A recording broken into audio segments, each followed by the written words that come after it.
आप सुन रहे हैं radio active Bhagalpur. Radio 90.4 FM सुनते रहो 90.4 FM 90.4 FM ट्यून अब कर लो भाई, इसको सुनते ही दूर होगी तन्हाई। चुटकी में सर्दी जाएगी, मस्ती यूं ही छाएगी। रेडियो एक्टिव भागलपुर की शान अब बढ़ जाएगी। रेडियो 90.4 FM सुनते रहो 90.4 FM। रेडियो 90.4 FM सुनते रहो 90.4 FM 90.4 FM 90.4 FM सुनते रहो।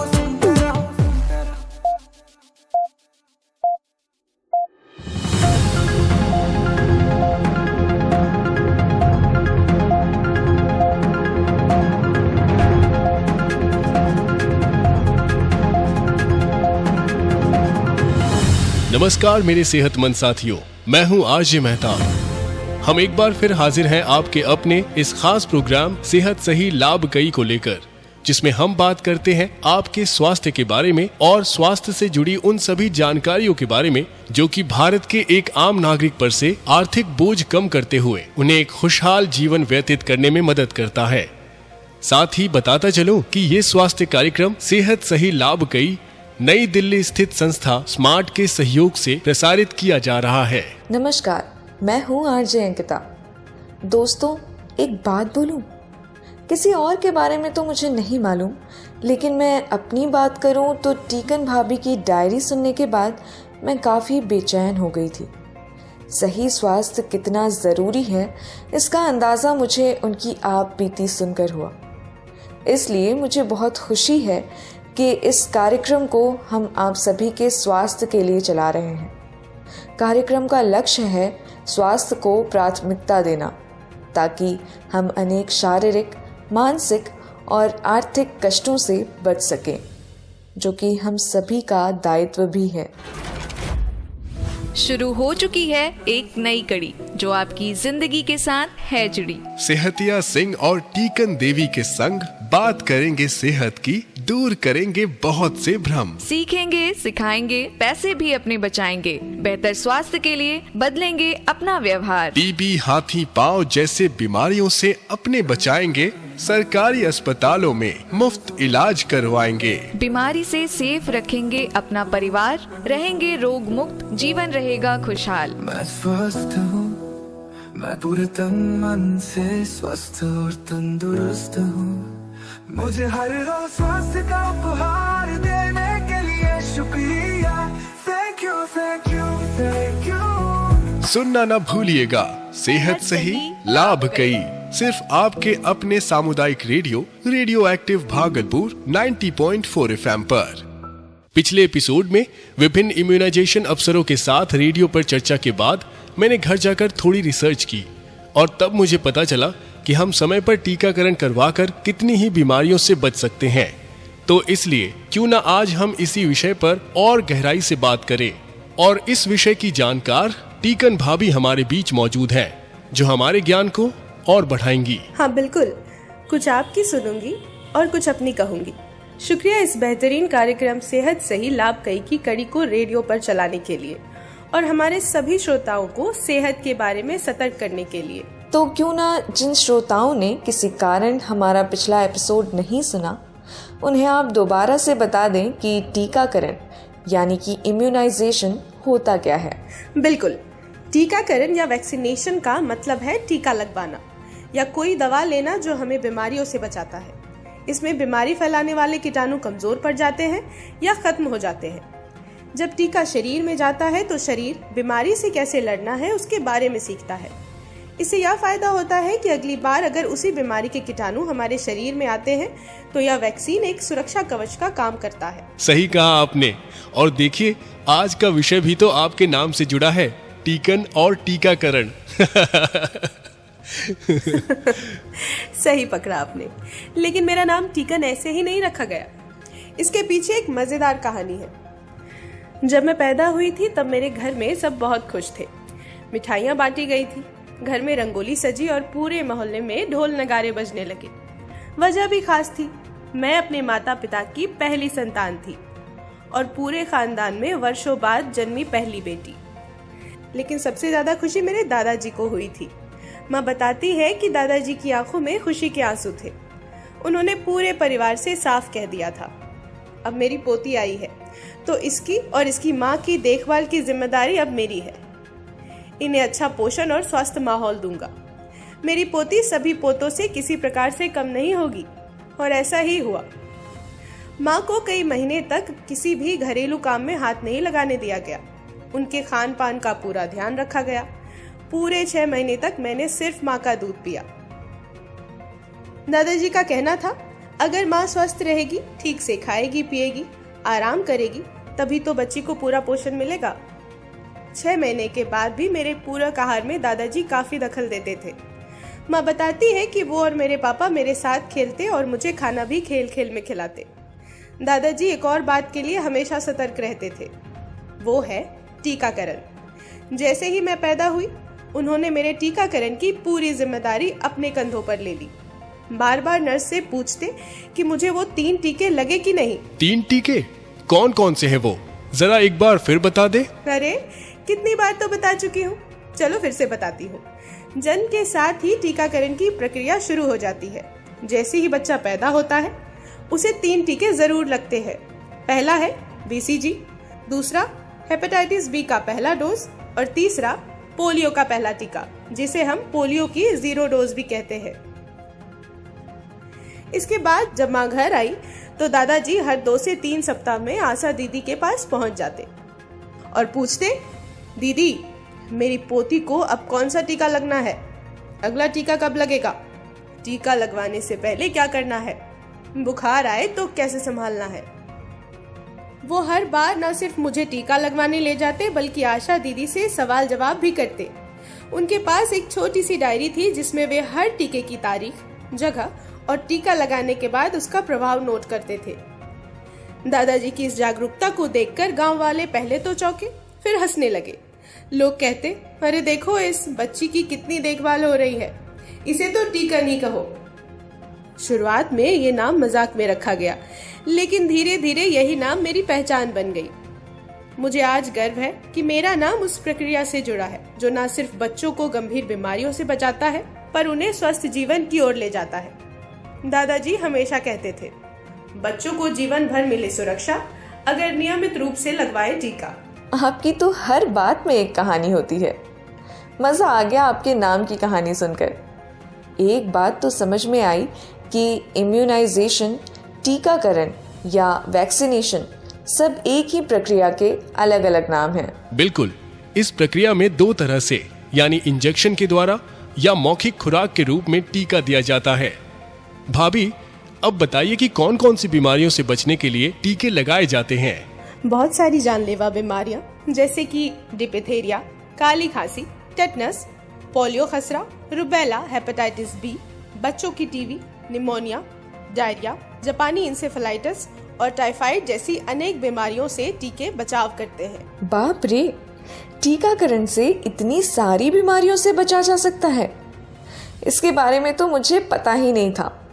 अच्छा भाभी, क्या ये सारे टीके सरकारी अस्पतालों में मुफ्त मिलते हैं? हाँ जी, भारत सरकार का यूनिवर्सल इम्यूनाइजेशन प्रोग्राम यानी UIP हर नवजात और गर्भवती महिला को यह सुविधा मुफ्त में उपलब्ध कराता है। तो भाभी, जरा विस्तार से बताइए कि टीके कब कब लगवाने चाहिए और ये किस बीमारी से बचाते हैं?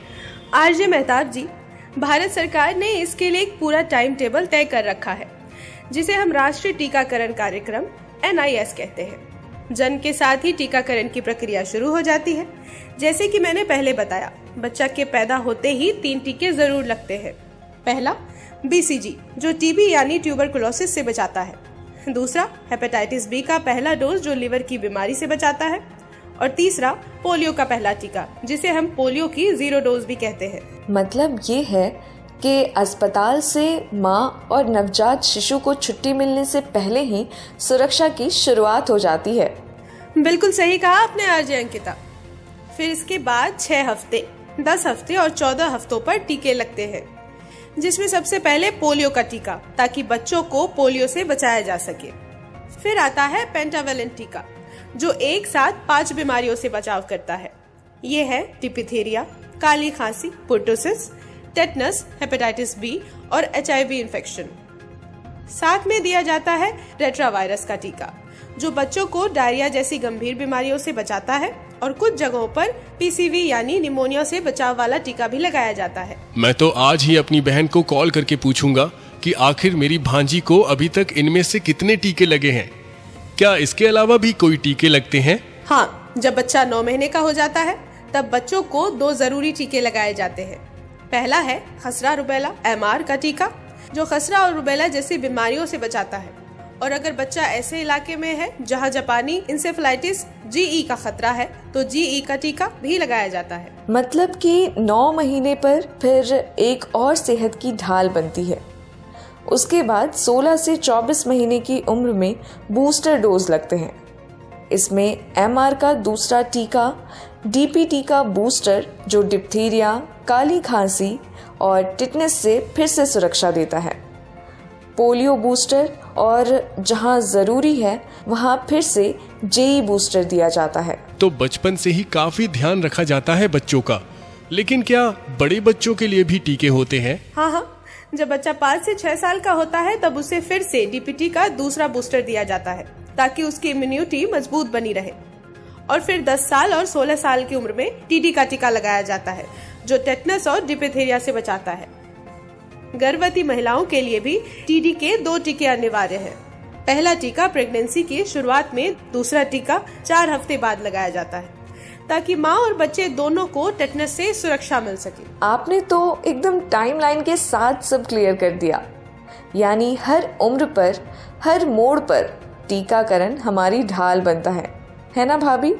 हाँ, समय पर टीके का रखे विशेष ध्यान, ताकि शिशुओं का भविष्य बने स्वस्थ और आसान। सही समय पर सही टीका, यही है सेहतमंद जिंदगी का असली मंत्र। ये तो अच्छे से समझ में आ गया कि समय पर टीका लगवाना बहुत जरूरी है। लेकिन अगर कोई टीका छूट जाए तो? अगर कोई टीका छूट भी जाए तो घबराए मत। जल्द से स्वास्थ्य केंद्र जाएं और टीकाकरण पूरा कराइए, क्योंकि समय से टीका ना लगे तो बीमारी का खतरा बढ़ जाता है। लेकिन भाभी, इतने सारे टीके हैं, इन्हें याद रखना तो बहुत मुश्किल है। ऐसे में परिवार को कैसे याद रहेगा कि बच्चे को कौन सा टीका लगवाना है? इसका भी हल है।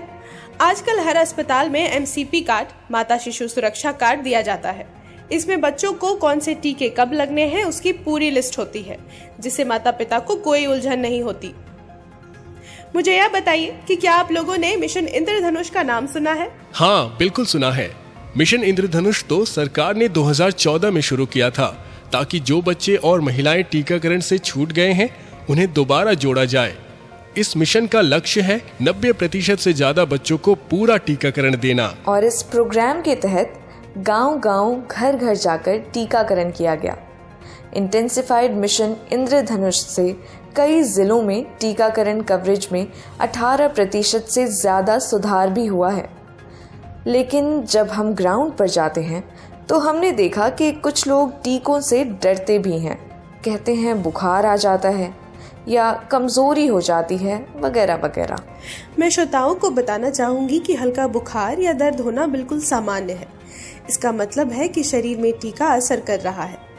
लेकिन यदि बुखार बहुत ज्यादा हो या कोई असामान्य लक्षण दिखे तो डॉक्टर से तुरंत संपर्क करें। जरूरत पड़ने पर डॉक्टर से सलाह लें और यह याद रखें, टीका न लगवाने से बीमारी का खतरा कहीं ज्यादा है। कई लोगों को ये चिंता होती है कि इन टीकों से बच्चों को कोई दुष्प्रभाव हो सकता है। आपका इस बारे में क्या ख्याल है? यह डर आम है और माता पिता की चिंता जायज भी है, लेकिन यह समझना जरूरी है कि आमतौर पर इन टीकों के दुष्प्रभाव कम होते हैं। कुछ सामान्य और हल्के दुष्प्रभाव हो सकते हैं, जैसे बुखार, इंजेक्शन वाली जगह पर सूजन या दर्द, हल्का चिड़चिड़ापन। यह सभी सामान्य प्रतिक्रियाएं होती हैं और कुछ समय में ठीक हो जाती है। गंभीर दुष्प्रभाव के बहुत ही कम केस होते हैं। मेरा मानना है कि टीकाकरण बहुत जरूरी है, क्योंकि इसके लाभ कहीं ज्यादा होते हैं। यह मेरा अपना अनुभव रहा है, क्योंकि मैंने अपने दोनों बच्चों को उम्र के हिसाब से सभी टीके लगवाए हैं। तो भाभी, एक लाइन में बताइए कि टीका लगवाना चाहिए या नहीं? एक बार नहीं, 100 बार कहूंगी। टीका लगवाइए, टीका लगवाइए, टीका लगवाइए। बस बस, मुझे लगता है कि सभी को क्लियर हो गया है। टीका लगवाना बेहद जरूरी है। इससे खुद भी सुरक्षित रह सकते हैं और अपने बच्चों का भविष्य भी सुरक्षित रह सकता है। लेकिन समाज में टीकाकरण से संबंधित कई मिथक भी हैं, जिसमें एक है कि टीका लगाने से बच्चे में मानसिक विकास की कमी हो सकती है। ये कितना सच है? यह मिथक बिल्कुल गलत है। टीके बच्चों के मानसिक विकास पर कोई असर नहीं डालते। टीकाकरण और मानसिक विकास के बीच कोई भी संबंध नहीं है। दरअसल बच्चों के मानसिक विकास के लिए सबसे जरूरी चीज है अच्छा पोषण, सही देखभाल और शिक्षा। टीके बच्चों को शारीरिक बीमारियों से बचाते हैं ताकि उनका शरीर स्वस्थ रहे, वे मानसिक एवं शारीरिक दोनों तरह से अच्छे से विकसित हो सके। क्या बच्चों के टीकाकरण के लिए कोई तैयारी करनी होती है? क्या कुछ खास चीजें हैं जो पेरेंट्स अपने साथ लेकर चलें? हाँ, टीकाकरण के लिए जब आप बच्चों को लेकर अस्पताल या क्लिनिक जा रहे हो तो कुछ छोटी छोटी तैयारी करना जरूरी है ताकि बच्चों को कोई परेशानी ना हो और आप भी सहज महसूस कर सके। जैसे टीकाकरण के लिए बच्चों को आरामदायक और ढीले कपड़े पहनाएं, जिससे टीका लगाने में कोई समस्या ना हो और बच्चों को आराम मिले। टीकाकरण कार्ड जिसमें बच्चे का सभी टीकों का रिकॉर्ड होता है, बहुत महत्वपूर्ण होता है, साथ रखें ताकि डॉक्टर देख सके कि बच्चे को कौन सा टीका कब लगाया गया था और कौन सा टीका अब लगना है। बच्चों को शांत रखने के लिए उनके पसंदीदा खिलौने, पैम्पर्स साथ रखें जिससे बच्चा खुद को आराम महसूस करे। टीकाकरण के बाद बच्चे को खूब पानी पिलाएं ताकि वह हाइड्रेट रहे। अगर बच्चे को किसी प्रकार का एलर्जी हो या किसी दवा का सेवन कर रहा हो तो पहले ही डॉक्टर को इस बारे में जानकारी दें। पर भाभी, सरकार ने तो एक और सेवा शुरू की है ना, कुछ कोविन या यूविन नाम से। क्या वो आम नागरिक के लिए है? अरे हाँ, सरकार ने UIP के अंतर्गत एक मोबाइल ऐप भी बना दिया है अब तो, जिसके द्वारा हमें कार्ड रखने के झंझट में नहीं पड़ना पड़ेगा, बल्कि बस अब ऐप से टीकाकरण केंद्र खोजो, नंबर लगाओ और जाके टीका लगवाओ। चाहे आप किसी भी प्रदेश के रहने वाले हो, देश के किसी भी कोने में आप इस ऐप के माध्यम से अपने बच्चे का टीकाकरण करा सकते हैं। मेरे मन में एक और सवाल आ रहा है, क्या सिर्फ परिवार का ही दायित्व है टीकाकरण करवाना? नहीं, पूरे समाज की जिम्मेदारी है। पंचायत, आंगनवाड़ी, स्कूल, स्वास्थ्य कार्यकर्ता सबको मिलकर टीकाकरण का बढ़ावा देना चाहिए। हर मोहल्ले, हर गांव तक जानकारी पहुंचानी जानी चाहिए कि टीके क्यों जरूरी है। और हमारे रेडियो भाई बहन भी इसमें अपना योगदान दे सकते हैं, है ना? बिल्कुल, रेडियो से हम घर घर, गांव गांव तक पहुंच सकते हैं। सही संदेश सही समय पर, यही असली बदलाव लाएगा। तो साथियों, आज हमने जाना टीकाकरण क्यों जरूरी है, कौन कौन से टीके कब लगते हैं और समाज में हमारी क्या भूमिका है। आपसे निवेदन है, अपने बच्चों, बहनों, माओ और दोस्तों को टीकाकरण के बारे में जरूर बताइए। पास के स्वास्थ्य केंद्र पर जाएं और टीकाकरण का पूरा लाभ उठाइए। एक छोटा टीका, एक सुरक्षित जीवन। फिर मिलेंगे एक और सेहत से भरे एपिसोड में। सुनते रहिए सेहत सही लाभ कई। 5 साल 7 बार, छूटे ना टीका एक भी बार। फिर मिलूंगी, अभी के लिए नमस्कार।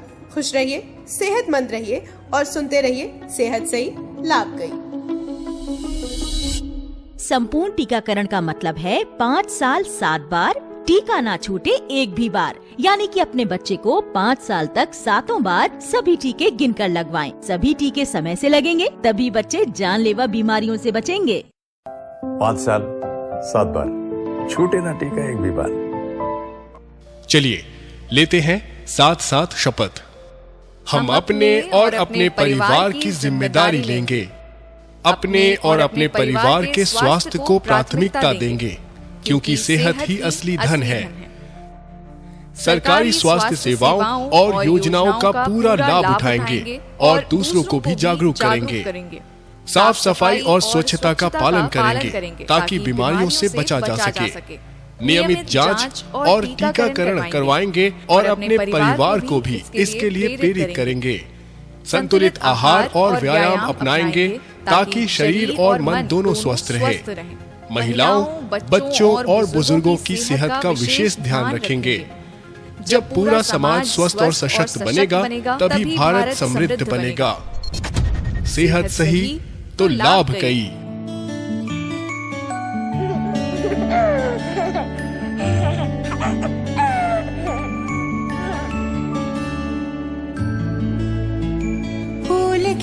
जाएंगे, फूल खिल जाएंगे, स्वस्थ जीवन जो बच्चों को मिल जाएंगे। फूल खिल जाएंगे, स्वस्थ जीवन जो बच्चों को मिल जाएंगे। फूल खिल जाएंगे।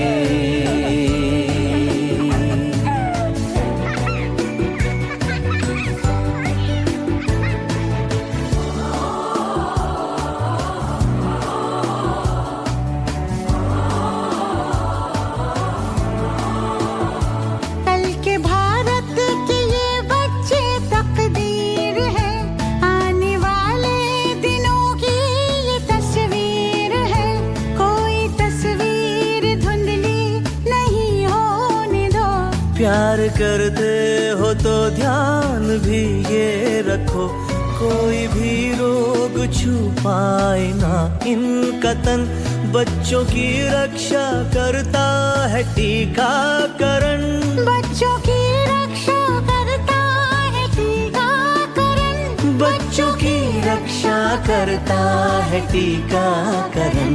फूल खिल जाएंगे, स्वस्थ जीवन जो बच्चों को मिल जाएंगे।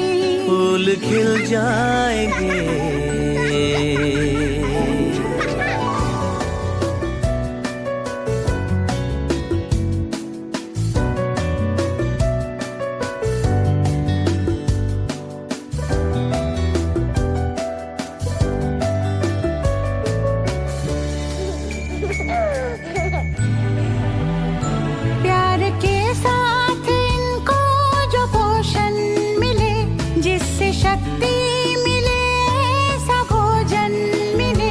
अच्छी बुनियाद पर जो इमारत बने, उम्र भर वो किसी आंधी से ना हिले।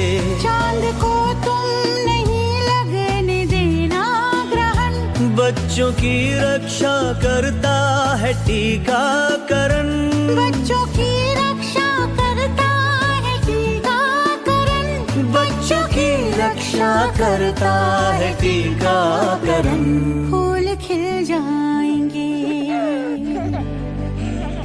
फूल खिल जाएंगे, स्वस्थ जीवन जो बच्चों को मिल जाएंगे। फूल खिल जाएंगे, स्वस्थ जीवन जो बच्चों को मिल जाएंगे। फूल खिल जाएंगे, फूल खिल जाएंगे, फूल खिल जाएंगे, फूल खिल जाएंगे।